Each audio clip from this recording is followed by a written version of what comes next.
This is what happens in a narcissist's mind when they miss you. Hey everyone, welcome back to my channel. Today, we're going to debunk a common misconception about narcissists. Do they really miss you? Contrary to popular belief, narcissists do experience something akin to missing you, but it's not quite the same as how you might experience missing someone. There's a lot happening in their minds that we'll unravel in today's episode. But before we dive in, if you're new here, I invite you to subscribe to my channel and hit the notification bell. Your subscription helps raise awareness about narcissistic abuse and supports the community we're building here. Now, let's uncover the truth about what narcissists truly miss. When someone you care about isn't around, what's your first move? Usually, you try reaching out, reconnecting, letting them know you miss them, and wanting to see or talk to them. But when a narcissist misses you, it's not about missing you as a person. They miss the feelings you gave them, like attention, admiration, validation, even the drama they stirred up in your life.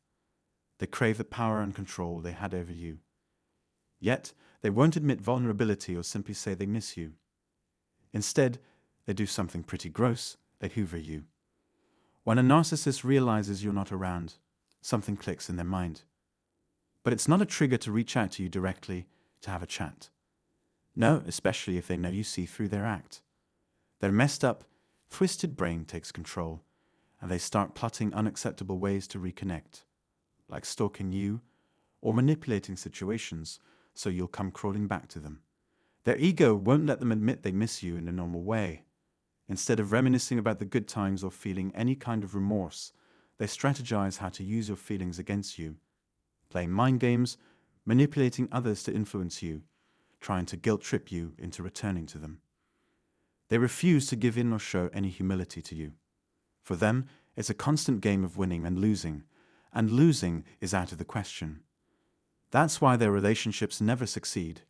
They're too stubborn.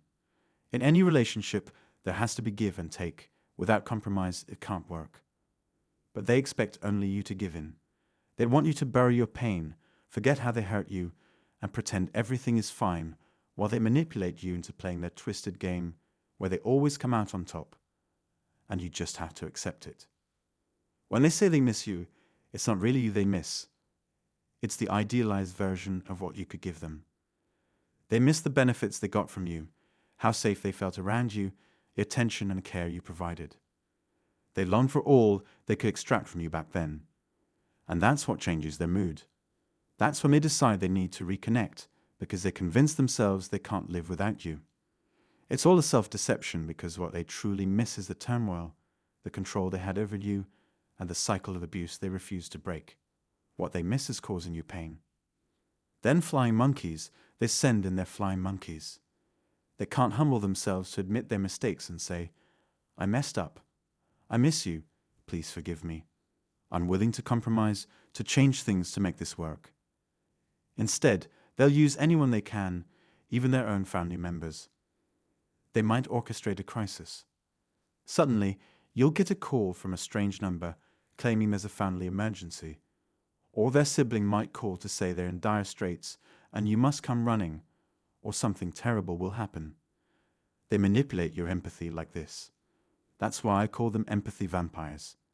They might try to contact you directly through various means, phone calls, emails, but they won't be straightforward. It'll seem like a mistake, a random message meant for someone else. They'd want to provoke a response, and before you know it, you're caught back in their web. That's how they operate when they miss you, using these calculated tactics to reel you back in, to make you submit to their ego. That's their game. I know this because I've lived through it with my own narcissistic mother. When she missed me, she'd play up her suffering and act like she was in agony, hoping I'd cave in.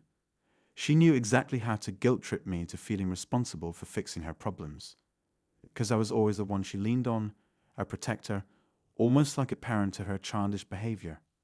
Sometimes she'd send other family members my way. At first, it was her sisters or parents calling. But when I started ignoring them, she'd manipulate my sister to guilt-trip me on her behalf, knowing I had a soft spot for my sibling, and she exploited that weakness. It's not that they miss you as a person. they miss the power of inflicting emotional pain. That's why I say a narcissist's mind operates like that of a predator.